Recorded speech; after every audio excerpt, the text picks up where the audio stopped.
Our world measures success by wealth, status, and possessions, but God calls us to something greater.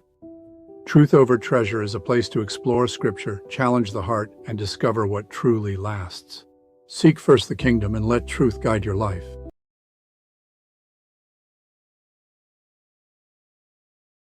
Hello, brothers and sisters, and welcome back to the channel. My name's Danny, and if you're new here, please like, comment, and consider subscribing, as it really helps to spread the word of God and to grow this community. Today, we're looking at another powerful parable that Jesus told, the parable of the lost sheep. This story is one of the clearest pictures we have of God's heart towards people. It's simple on the surface, but the meaning behind it is deeply personal, because in this parable, Jesus isn't talking about sheep. He's talking about people who feel lost, distant, or forgotten. And more importantly, he is showing us how God responds to them. So first, let's listen carefully to the story itself. Let's get into it.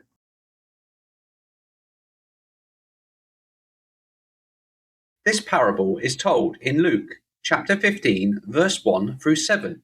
Now the tax collectors and sinners were all gathering around to hear Jesus. But the Pharisees and the teachers of the law muttered, "This man welcomes sinners and eats with them." Then Jesus told them this parable. Suppose one of you has 100 sheep and loses one of them. Doesn't he leave the 99 in the open country and go after the lost sheep until he finds it? And when he finds it, he joyfully puts it on his shoulders and goes home. Then he calls his friends and neighbors together and says, "Rejoice with me, I have found my lost sheep." I tell you that in the same way, there will be more rejoicing in heaven over one sinner who repents than over 99 righteous persons who do not need to repent.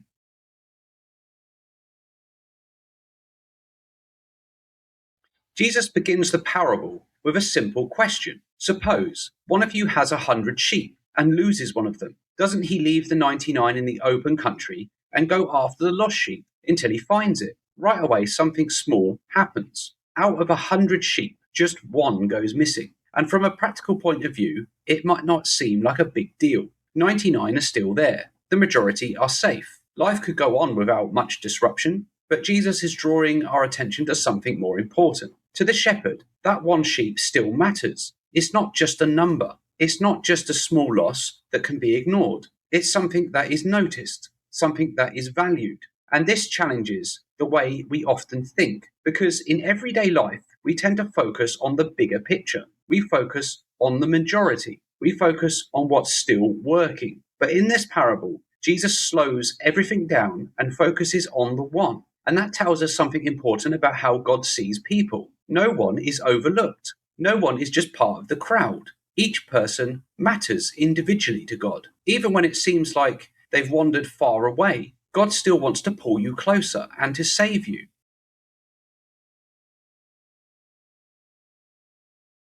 Then Jesus says something that would have surprised his listeners. The shepherd leaves the 99 in the open country and goes after the one that is missing. At first, this might seem unusual. Why leave the 99 sheep unattended in the field? Wouldn't it make more sense to stay with the larger group of sheep? But this is where the heart of the parable begins to unfold. The shepherd is not acting out of convenience. He is acting out of care. This is not about numbers. This is about value. The shepherd is willing to step away from what is safe and stable to go after what is lost. And this is a powerful picture of how God works in our lives. God does not simply wait at a distance, hoping people find their way back. He moves towards them. He seeks them out. He steps into the places where people are lost, confused, or broken. And that changes everything, because it means that no matter how far someone has wandered from God, they are not beyond being found.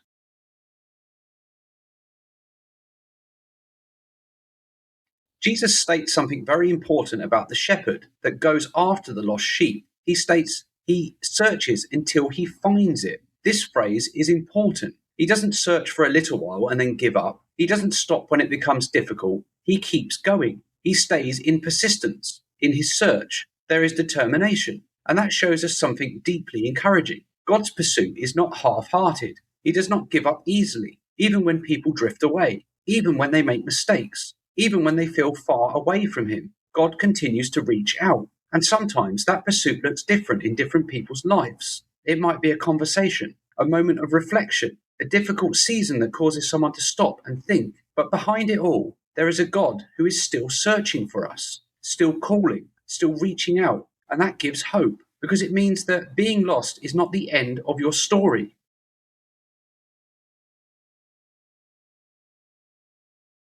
When the shepherd finally finds the sheep, something unexpected happens. He doesn't respond with anger, and he doesn't punish the sheep. Instead, Jesus says he joyfully puts it on his shoulders and carries it home. This is a picture of compassion. The sheep is not strong enough to find its own way back, so the shepherd carries it. And this shows us something important about God's grace. Restoration is not something we achieve on our own. It is something God helps us through. He doesn't just point the way and tell us to figure it out on our own. He walks with us. He lifts us when we can't carry ourselves. And there is joy in that moment. No frustration, no disappointment, just joy. That's how God responds when someone is found.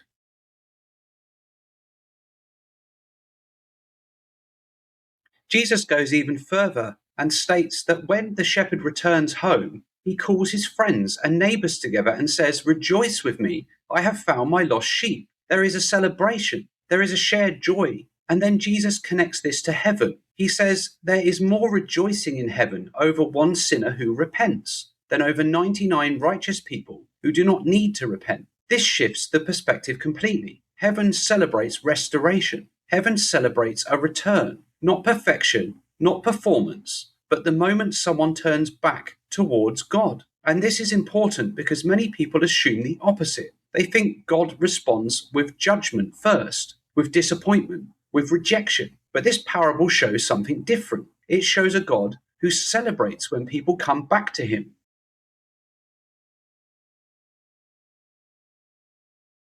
So at the core of this parable, it is revealing the heart of God. God is not distant. He is not uninterested. He is not waiting for people to prove themselves. He is actively seeking, actively caring, and actively restoring us. And this challenges a lot of assumptions, because sometimes people feel like they've gone too far away from God, like they've made too many mistakes, like they're not worth being found. But this story says something otherwise. It says that God sees value where others might not, that he moves towards people, not away from them, and that his desire is always to restore you.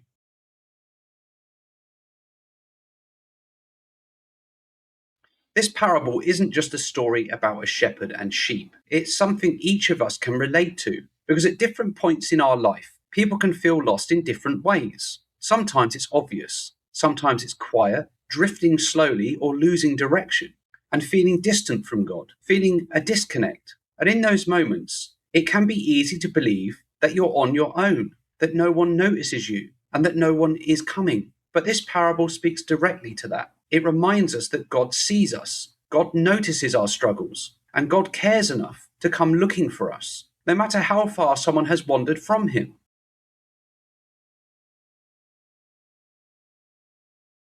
So this parable leaves us with a question. Where are we right now? Are we close to God, or have we slowly drifted away? And if we have drifted, do we believe that God would come looking for us? Because according to Jesus, he will. This is not about fear. It's about understanding how deeply we are valued by God and how willing God is to bring people back to the fold.